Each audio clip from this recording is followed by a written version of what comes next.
கோவை பழம் அங்கிருக்க, கொத்துங்கிளி இங்கிருக்க, ஓய் கோவை பழம் அங்கிருக்க, தத்தி வரும் வெள்ளலையே நீ போய் தூது சொல்ல மாட்டாயோ?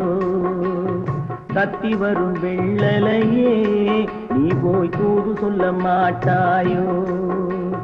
கொத்துங்கிளி இங்கிருக்க, கோவை பழம் அங்கிருக்க, ஓய் தத்தி வரும் வெள்ளலையே நீ போய் தூது சொல்ல மாட்டாயோ?